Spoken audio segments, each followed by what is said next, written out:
And good evening, everyone. Welcome to the KYCA PM show. Jason Zinzilieta sitting in with you with a veritable host of people in studio today. Now, if you're watching on Facebook or anywhere else, be sure to tune us in. You can watch us live. Around the table very quickly, I will go, if you don't mind, and then I will bring in the veritable Ted Gambogi. So around the table here to my left, Malcolm Barrett Jr., former Prescott City Councilman. Also former Prescott City Councilman Steve Blair. Malcolm hosts the Thursday morning show, Blair with the Wednesday morning and Friday evening shows occasionally. And across from me, of course, Mr. Dallin Kimball. Did I get that right? You did. All right, our Prescott City Manager. And Mark Woodfill, our longtime City Finance Director. Thanks for coming in, Mark. Thanks for having me. You bet. And we're happy to have you guys in as we're talking today about Proposition 478. And to introduce us, of course, to get started quickly is Councilman Ted Gambogi, who helped me put all this together, and we're finally here tonight. So Did Ted, I hear you say quickly? Quickly. We got a lot to get through. Well, thanks, Jason, for having us. You know, I'd like to frame this discussion.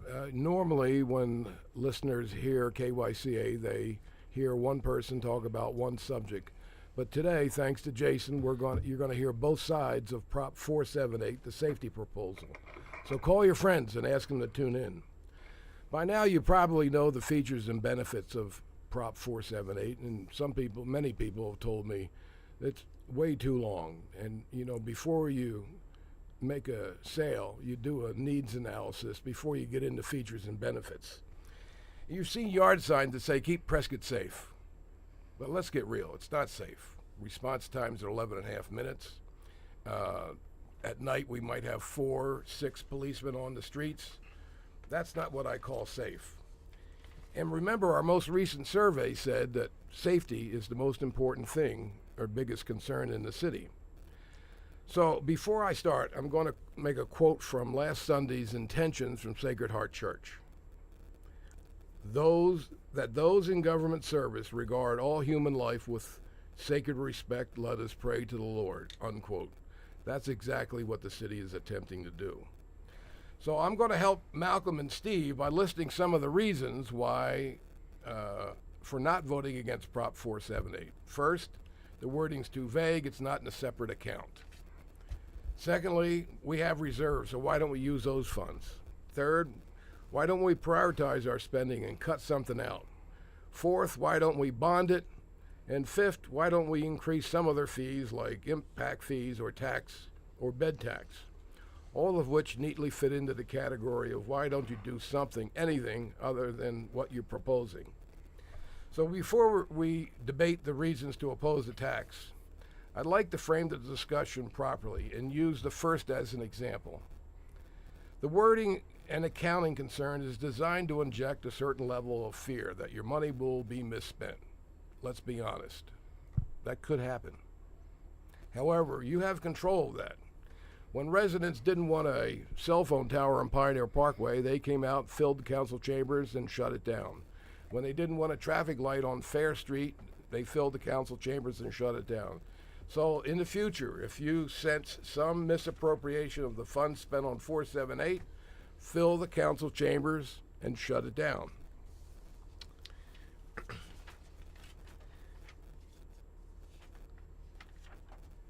The discussion on Prop 478 is debating a maybe against a certainty. Maybe in the future, some city council might misappropriate the funds somewhere else. The certainty is, if we don't reduce response times, somebody's going to die. The former is measured in dollars, the second is measured in human life. So if you vote for 478, the life you save might just be your own. Okay. So let's go. All right, so we brought in some people here, and we're going to have some questions. So, Malcolm, Steve, a couple of questions for the city. First off, I don't have a question, but what I do have an observation of your assumptions of why I particularly oppose 478, and it has nothing to do with any of the 4 reasons you cited. Number 1, if this has been a problem, did it happen in the last year, the last 4 years, the last 10 years?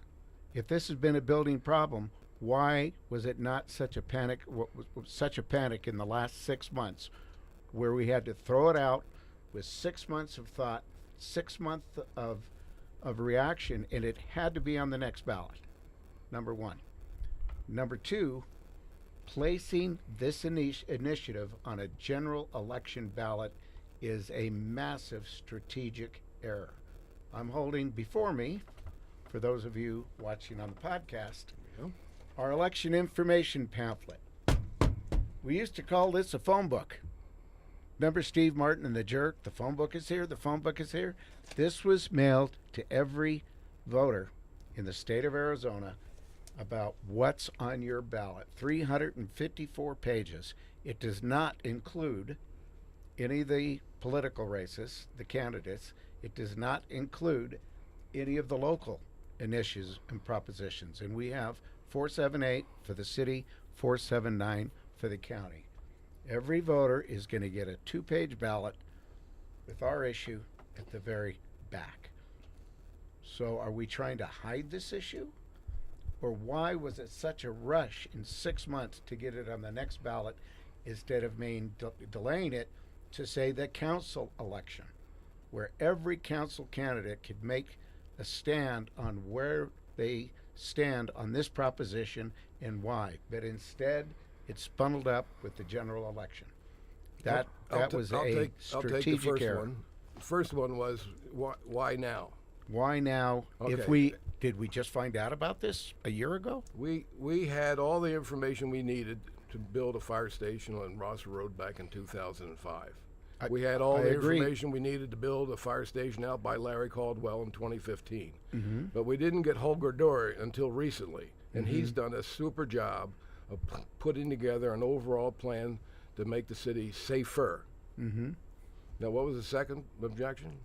Why did it have to be on this ballot? Why did it have to be on this ballot instead of, say, 6 months or a year? Now, remember, I come from a council in the early 90s when we were hemorrhaging. 1890s? Hemorrhaging sales tax revenues because they had just built Frontier Village with a Home Depot, a Walmart, and a Bashas' grocery store. And we had a developer that said there will never be another major development in the city of Prescott. And we live and die, of course, with sales tax revenues. All of a sudden, those revenues are being diverted. Secondly, we used to budget our entire road improvement plan on HERF funds. And beginning in the early 90s, the legislature started sweeping those. So we didn't have any revenue sources for road improvements. Now, public service at the time, public safety, fire and police, was a given. That was our number one priority. But our sales tax revenues were not enough to provide the public safety services as well as the road improvements. And we were on the tail end of 2 failed sales tax initiatives because the prior efforts put everything but the kitchen sink in those initiatives. Parks, recreation, this, that, and the other thing. We finally had to develop a sales tax plan that had a beginning, an end, a definitive goal, and then a reevaluation every 10 years. Lo and behold, it passed. And eventually it keeps continuing. Right. Because you promise what you're going to do with the money you're going to have in that 10-year period, and then you renew that. So we were able to catch up with that, and basically our HERF funds are gone. Mark, do we still get HERF funds? Yes, Councilman Merritt, we do get HERF funds still. They're not gone. It's been a little better in the last few years from the state, but they've never been sufficient to cover roads. Correct. And again, we have had elections in the 80s for streets, and then we did have a time when we couldn't get one passed, as you said. Right. Okay, how about we address your question there concerning why now for 478 on the general The question ballot? is, why is it on this ballot versus a later one? Dallin, can you address sure. that? So when you look at election law in Arizona, every city that's not a charter city has no choice, right? Sales tax initiatives have to be on the general election ballot. It has to be in even years. We have a charter, so we're not tied to that as closely. And so we could have done it in 6 months or a year. But there's urgency now because there's a need now. The longer you wait, the longer it takes to get done. I think that's the thought. I wasn't here for all of that conversation, so I get to be the new guy and opt out a little bit of that. But Welcome to the party. Thank you. It's good to be here. Let me ask a follow-up just very quickly. I'm trying to referee this, but I will ask a follow-up question. Has there been any thought within the city, whether it's the council or management, to say that perhaps we should remove this from the ballot and put it on maybe in May or March next year? Not so far. I think right now the focus is let's pass it, right? Having it be a good idea in 6 months isn't a reason not to do it right now. And so the focus is on let's go do it. Let's pass it. Let's get fire stations built. There was the question about, do we do something that we renew every 10 years or not? That's embedded in here a little bit with, we got 10 years to capital expense. We're already working on, how do we make the capital cheaper? How do we beat this 10-year time frame? How do we build economic development so that we don't rely on this as much and we can end it sooner? Future councils can reduce the tax if the economics, work out for that to be a possibility. But it seems irresponsible to build a couple of fire stations and then not have revenue to support them long term. And so that's some of the thought. And right now the focus is on let's go do it. Let's get this done. And if for whatever reason that it doesn't work out, we can talk about a plan B. But right now we're focused on plan A. Okay. I'll tell you what, we're going to stop for a break. Steve, I can see you're ready to go, so you get the next question when we come back from the break here on the News 1490. I want to thank everybody for joining us. Of course, you can watch this, and we will have this in the archives once it's done. But for now, we're going to take a quick break. Back after this.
Okay, we're back here on the KYCA PM show, and if you've been listening what we're talking about, Prop 478, and the people around the table, I know we've got a lot of people watching and listening, so if you miss any part of this, we will have this up on the archives either tonight or tomorrow, so please be patient.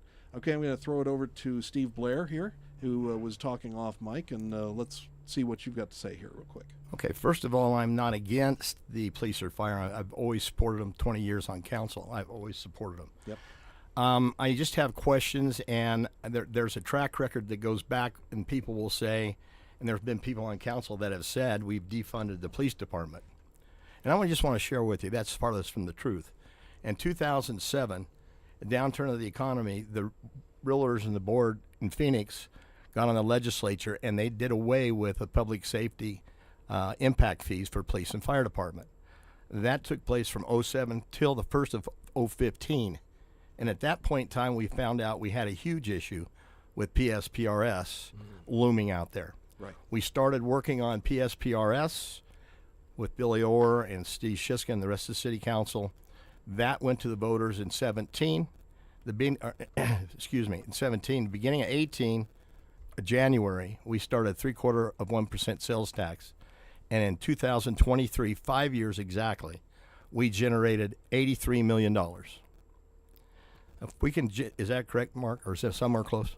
We did pay it off in 5 years, Okay. but a significant portion of the money to pay it off, not a significant portion, a large portion came from the general fund balance. Would was, you? was What would that you? the payoff at the end?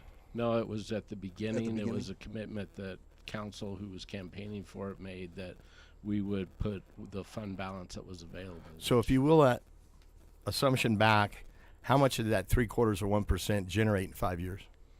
I'm sorry, I don't have my laptop. That's okay. up, but- I guess my point being, even if half of that was sales tax revenue of the 83, Then we're talking 42 million Yeah. or so. and It 10, was and if we put probably a tax out there 3/4. that sunsetted for $750,000, you could raise the funds for bricks and mortar and cars. Then I would have to say, and you're going to tell me I'm wrong again. I know you will. No, I will. I'll tell you. Because I've done the numbers, because we have everybody wants to push this onto the construction side, and that will do away with affordable housing. You can't raise the impact fees for what they want to raise them for right now and have any kind of thought of ever having affordable housing. But you have an opportunity to look at, from my standpoint, to look at the water bills and put a public safety fee on every water bill. If you have 26,000 hookups in the city of Prescott and outside in the county, and we have 30 employees that are making $100,000 a year with benefits, you need to generate $3 million a year to pay those employees. If you put $10 on every water bill for the whole year, it generates $3.1 million. So my question is, because I'm not the finance guy, as a chartered city, can we ask the public to put a $10 fee on the water bills to generate revenues that would pay for our police and fire into perpetuity? That would be more a question for our legal department. In my opinion, that would be more of a tax. Whether that would take a vote or not, that's a whole different issue. Also, I think your numbers might be a little off by a decimal. Maybe. That would generate 300,000, so you get 3 employees. Right. For 26,000 Times 10 is 260,000, about 300,000. times 12? Yeah. Yes. Oh, you're talking about a monthly fee. Yeah. Oh, yes, sir. Yeah. Okay. 260,000. No, so now you're talking about $3.15 million. There we go. So I guess my point is, we need to have a second plan. I mean, we got to look at that. And even if you split it into 3 versions, do your tax of 3/4 of 1% for 10 years, which you can show the public that's going to all these fire stations, a new fire station, an evidence room, all these different vehicles. Then you can take the fee for ongoing operations. You can split it in half and put half of it on your impact fees for building construction.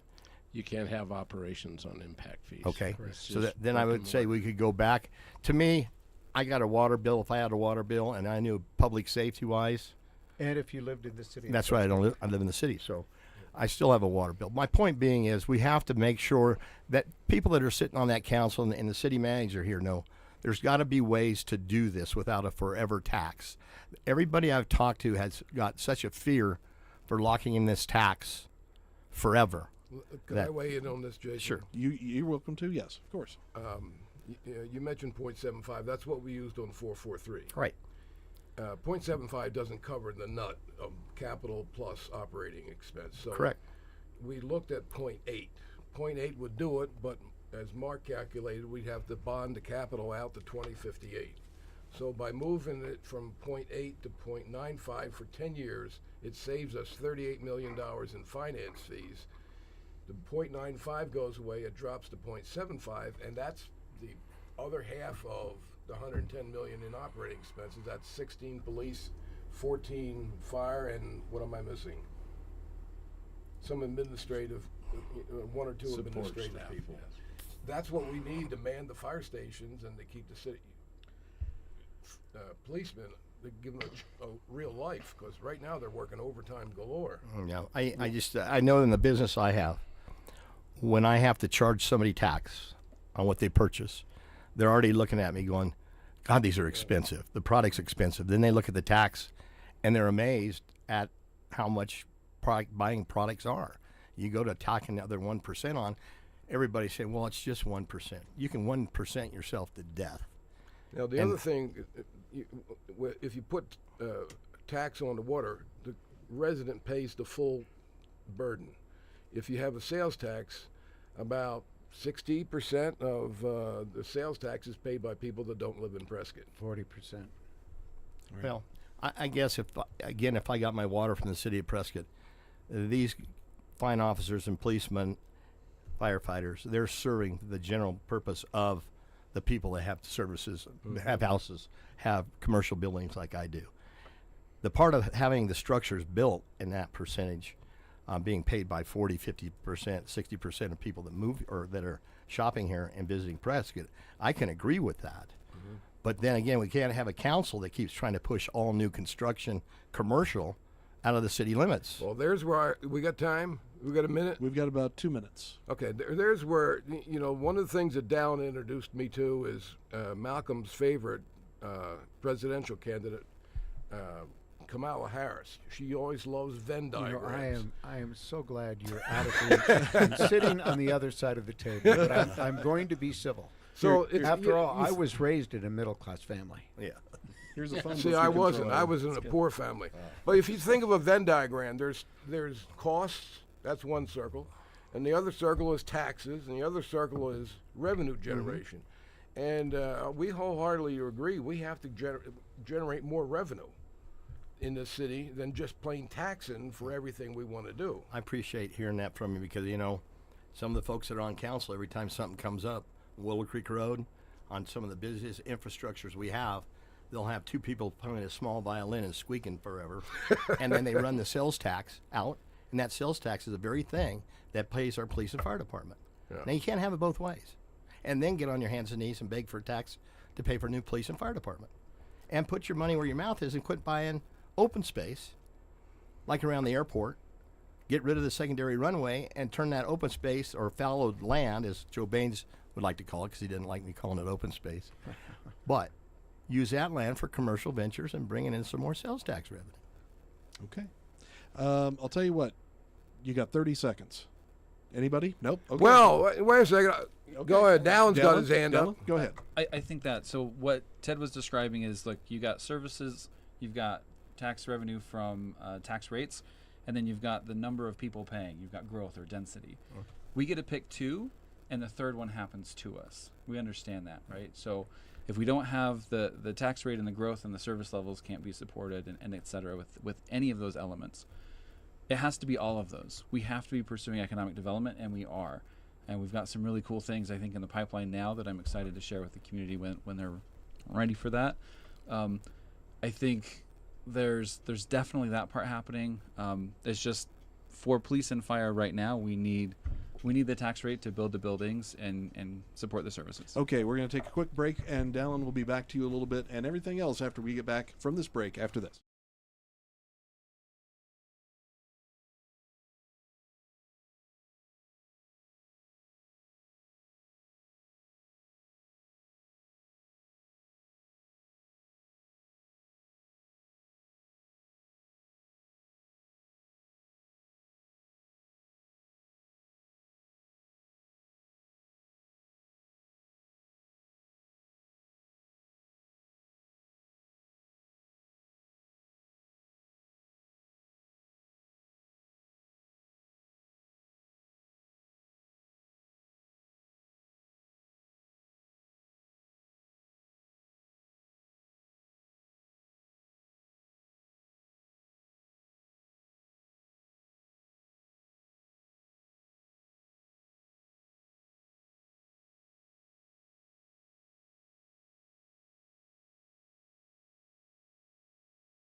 Okay, we're back here on the KYCA PM show. Thank you to everybody watching on Facebook and on our website. I'm going to introduce everybody once more around the table. We had a few people join us after the show. To my left, after we began, to my left, former Councilman Malcolm Barrett Jr., Thursday morning host.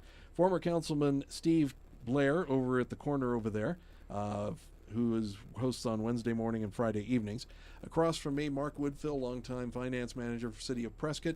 In the middle, holding down the middle, is Dallin Kimball, who is our city manager currently, and finds himself in the middle of this situation. Currently, I'm sorry, Dallin, a long-time, hopefully, city manager. Newly hired. Newly Recently hired. And thank you for joining us at this auspicious time. And, of course, Ted Gambogi over in the corner, current city councilman and one of the organizers of this fest today. I have a quick question I'd like to ask before we get started any further, and I think whoever wants to go next can go next.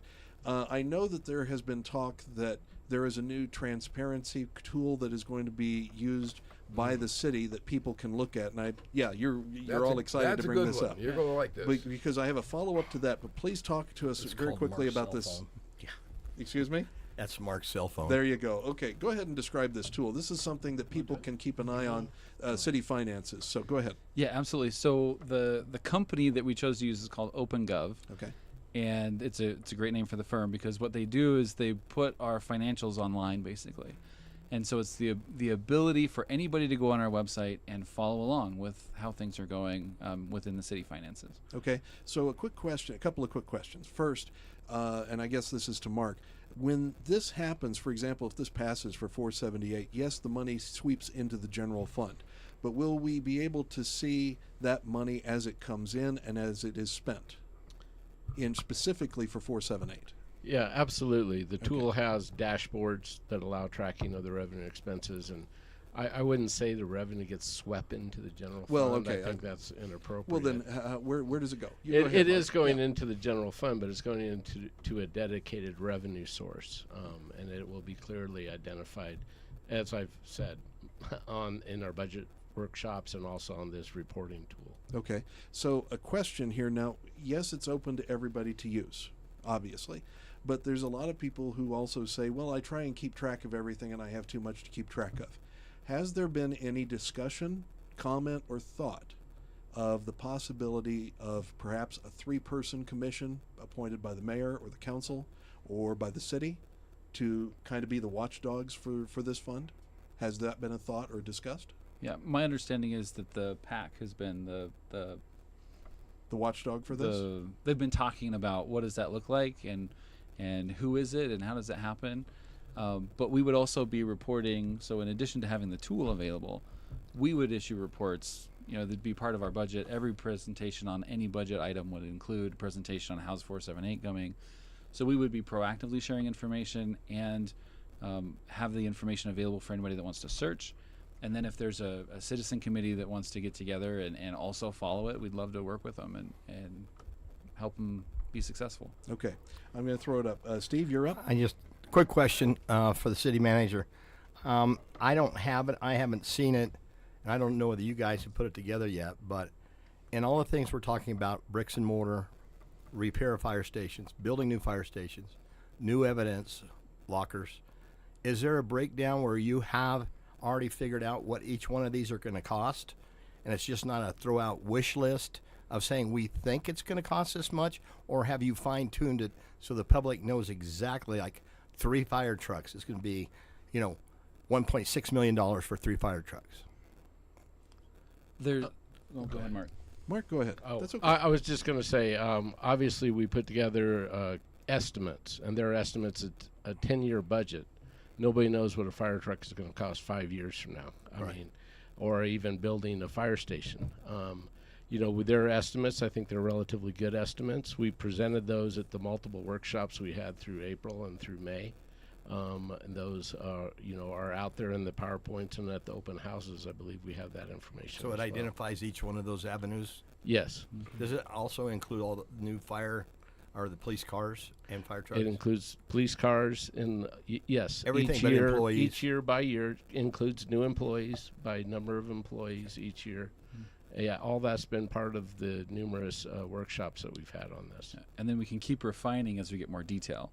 So we're hoping in October to lock down where are the locations for the fire stations. And that will tell us, are we working with land that may be donated? Are we working with different situations? And we'll get closer and closer on the actual cost and savings that we can possibly create by doing things a little differently. Maybe we take something out, maybe we move things around. So the goal, 10 years is kind of the max. We've kind of set a goal for ourselves that we want to beat that. We want to be bringing the tax level down sooner than the 10 years. The reason why I support this, and I'll be done. The reason why I support this more than anything is I sat on that council when we had to start browning out fire stations, and we closed the library down. And we got to the point with the problems with PSPRS, it was eating our general fund up. We don't do something sooner than later, we're going to find ourselves back in that same position because we can't afford to hire good employees based upon what they demand for pay, and we're going to be sitting in the back seat of the car again. So I don't necessarily like how this was conceived and put together, but I do support, the fire and the police department. I think we've seen a general consensus that there is full trust in Chief Bonney and Chief Holger Durr. Oh, those two are Yes. solid. Those are solid people. I think that's almost unanimous there. Yeah. But what it does boil down to is a matter of trust, and it's not a lack of trust in our fire and police departments. I think it's a lack of trust in our mayor and council. Present company accepted Mr. Gambogi. Did you say accepted or excluded? Exception. Okay. In terms of the controversy we faced over the last couple of years, in terms of our turnover with city managers in the last couple of years, and in terms of a lot of the spending we've seen that maybe was or was not necessary, it just seems we're throwing money all over the place, and all of a sudden, in the last 6 months, we've got a crisis, and it's poorly crafted. And I think evidence of that is the fact that the council followed up with an ordinance saying, okay, well, we're going to tighten it up with this ordinance.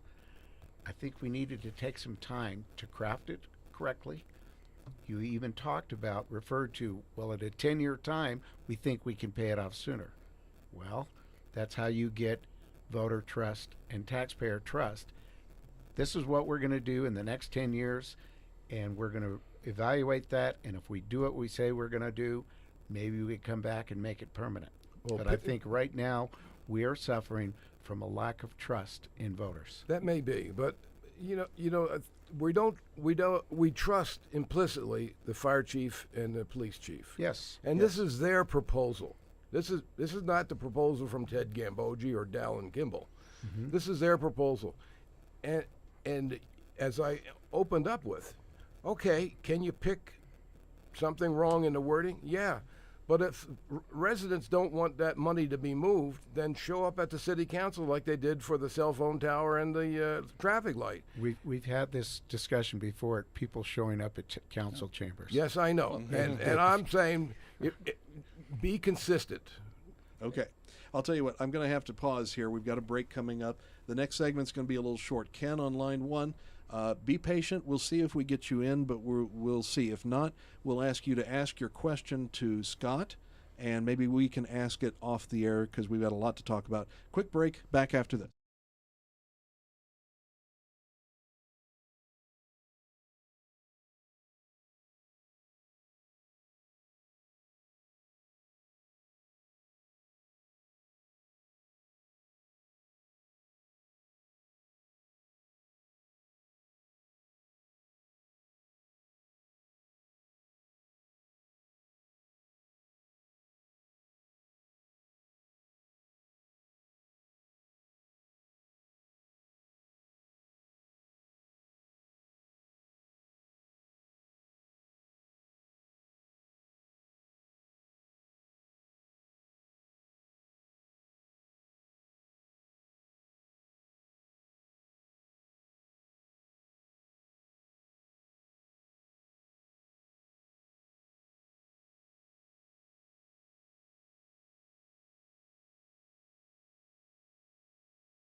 Okay, we're back here on the KYCA PM show. I want to welcome everybody who's watching and listening. Thank you. I hope this has been informative.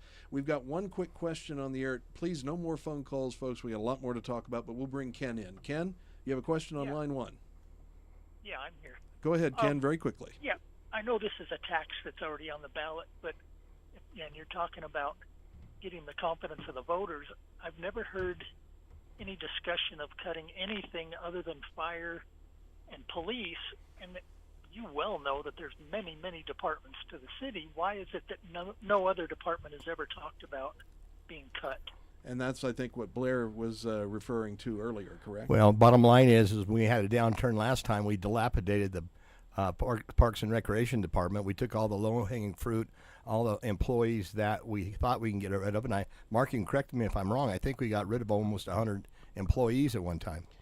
Yeah, during the downturn, we got rid of about 88 employees. Okay, and so, yeah, we had to do it back then, and unfortunately or fortunately, people have found out about Prescott, and our growth has gone up, and our miles of roads have gone up, and our trash has gone up, and we've had to hire some people back to support those services. So, Yep. But we have, in the past, got down to bricks and bones. Yeah. Okay, Yeah, Ken. I remember during the 2008 downturn, none of the people in the building department were let go. They were all turned into code enforcement officers, and they drove around in the alleys and took pictures. And Well, I don't okay. think they brought in any revenue, but Okay. Well, It's Ken, like we're going to have to weird go. that you pretend their only offices are the police and the fire, and there's tons of other ones that could be cut. Okay. We're out here trying to decide whether we're going to eat SpaghettiOs or a can of dog food, or whether we can afford to drive our car, or you got to ride a bike to work, and it doesn't sound like you guys are taking that same seriousness of cutting your budget. Okay. Ken, I'm going to let you go off the air here. Thanks for the Right. call. And I Thank think you, Dallin, Ken. you go ahead and answer that, please. Well, and if I can also just add to that, Sure. when you look at the way the general fund budget is spent and the discretionary expenditures, for the last 10 years, about 75% of those dollars have gone towards police and fire. And so it's been a priority for the previous councils. It's a priority for the current council. And to their credit, with whatever happened, before I was here, they're unanimous on this. They've been trying to be responsive. They've been trying to be, pushing this and helping everybody to understand. And but that point of 75% of our expenses are police and fire. There's not a lot of places else you can go, and it's still not quite getting us the response times that we need, because you've got a 200% increase in service requests. At the same time, you had a 76% increase in population, which means the people who are already here need more calls, and more directly, we're just getting older. And as a Hey, population, I resemble that remark. as a population, we need that fire truck. We need that ambulance to be able to come more quickly, or come to more places maybe than we needed in the past, and that's the need. Okay. The fire chief tells me you got a 6 to 8 minute. If you don't get there, if someone has a heart attack and you don't get there in 6 to 8 minutes, we lose them. Okay. And response times in the last 5 years have gone down 2 minutes. Okay. Gone up 2 minutes. Because of the population, et cetera, et cetera. Yeah. A very quick question. And I see what you're saying, Dallin, where 75% of the budget goes to fire and police. And there has been some discussion that perhaps we might be able to sunset that 0.2% if we manage to spend things correctly in terms of construction. That's the capital portion. And maybe even more. Maybe even more. Okay. If that's the case, would council or would the city consider looking at some budget cuts just to retire it a little bit early if that possibility came up? Mark or Dallin? I think that's a decision of the council, right? So I can't say yes or no. Well, but, yeah, right. but we look every year when we get into a budget process. That's something that we look at carefully as staff, is where are there places we can retire maybe a service that isn't as popular anymore or isn't as valuable anymore. Where can we be more efficient and effective? We've got some cool things going on in a lot of our departments that way. Okay. And so, yeah, we're always looking at those kinds of things, and we'll continue to do that. That's just Okay, I'll our tell you public what. service. I'll tell you what. I need to take a quick break. Malcolm, you're up next when we come back. This is our last break of the hour, and then we're going to wrap things up here on KYCA PM. Back after these messages.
Back here on the KYCA PM show, wrapping things up. I swear I could sell a tape of what's being said here during the off time, but we're not taping it, so that darn it, that's okay. I did. No, I'm sure you did. Very quickly, Ted Gambogi passed this over to me. Estimated annual tax burden for municipal services, and this is based on per 100,000 or just This is Mark's graph. Mark, can you describe this, please? Sure, that's looking at a tax based on households. Okay. So The average household is what you're the saying. average household, yes. So for a Prescott residence currently between property tax, privilege sales tax is $632 per household. Is that correct? Annually. Yes. Annually. With the 0.95% sales tax, it will be $884. Okay? That is a Prescott residence. Prescott Valley residence not in CFD. And what is that exactly? Not in CFD? Well, you're talking about community- property taxes in fire districts. Correct. And that has no relationship. You're adding to- them all in. They're Well- all in there. Well, get close to the microphone, Well, Ted. In Prescott, your fire is paid for by your property tax and Exactly your right. sales tax. And if you're not in Prescott and you're in CAFMA, fully 1/3 of your whole property tax bill represents your fire taxes. Correct. And that's the and point. school districts also, but the other point is cities and towns live and die with retail sales tax, at least in Arizona. Yes. And it is. So the question becomes, has our retail sales tax base grown commensurate with our population growth? And I would proffer that it really has not. It's probably, I would say it's probably close, Well- honestly, because our growth is not huge. Right. Our But residential the easiest growth. way out of this, you can either increase revenues or decrease spending. And the easiest way to increase revenues is expand the opportunities for more retail sales taxes. For example, with hotels. For example, with mini marts out on Highway 69. And let's give people the opportunity to collect more retail sales taxes for support of our basic services. We can't shut down every commercial project that comes by the wayside in the interest of stopping growth. Rooftops do not follow commercial. Commercial does not create new residences. new residences create the new demand for commercial. And if we don't allow those opportunities surrounding communities, well, And you need a huge economic development director that will go out and find these new commercial operatives. Jason, could we go through that full chart? Well, very quickly. Go And I ahead. just wanted to be clear on this chart on the number that Jason's going through. This is just the property tax related to fire, Malcolm. It's not the school well, districts we and really the others. have no fire property taxes here. Right. Okay, so I'm going to hold We this pay Well, up. out that's of it. But general you fund. can't have services if you're not going to have revenue. Well, true, but Okay. we've always paid fire and police through our general fund created by sales taxes, and that is one So of the you distinct could you read those advantages of off for the living. different? Okay, very quickly. Yeah, I know. Okay. Prescott residents current is paying $632 per household. Correct, Mark? Correct. Okay. With the tax, it would go up to $884 annually. Correct. Annually burden. Prescott Valley residents, and including the property tax, would be $1,919. Correct. That's only the property tax for CAFMA. Correct. It's not the others. Not school, not Yavapai College, Correct. anything like It's that. like services. In They're Chino, paying that much for the same services that we are. okay, and now in Chino Valley, that is $2,494 per residence. And in Dewey Humboldt, it is $1,698 per residence. That includes sales taxes and property taxes For the fire district. for the fire district. Dedicated to fire district. Yes. Right. So we're really getting a deal. That's what it looks like. And as for something that was brought up, whereas we say there's a level of mistrust here and there, especially, and you know what, that goes for any government, whether it's city council, this city council, or any council, anywhere. You want to make sure that you hold people accountable. And I just remind people what I've heard from you guys and from other people is that every 2 years we elect a majority of the council. Right. And I have a feeling, Every 2 years. in my opinion, although I don't want to give my opinion too much on this show, I will say it today. I believe that support of and monitoring of Prop 478 money, if it passes, will be probably one of the primary campaign slogans to run on for new or potential current council people. So, Dallin, you looked like you wanted to say something. Yeah, for sure. And I want to talk too about the economic development piece that was brought up Sure. because I think that's important. I think the incentive conversation is definitely one that we need to have. But right now, we're wrapping up an economic development strategic plan. We just completed a hotel conference facility feasibility study. We're just starting a retail feasibility study. We've got the hotel on Old City Hall that was recently approved through the Historic Preservation Commission. We've got a number of other projects that we're talking to. Had a really exciting kind of phone call this morning about a business that'd like to come up here from Phoenix. I've been talking to some businesses from California who are interested in getting the heck out of California. I can relate to that as a refugee myself. And so I think that's a big part of it. Yeah, we need to be thinking about smart development that we can pursue and helping to make that happen. And that's something that the council's been supportive of, at least as long as I've been here, which is the 4 months is all I can speak to. But they've been supportive and they've been helping us to move in that direction. And so I agree we need both. I think we need the economic development piece, and we're working hard on that.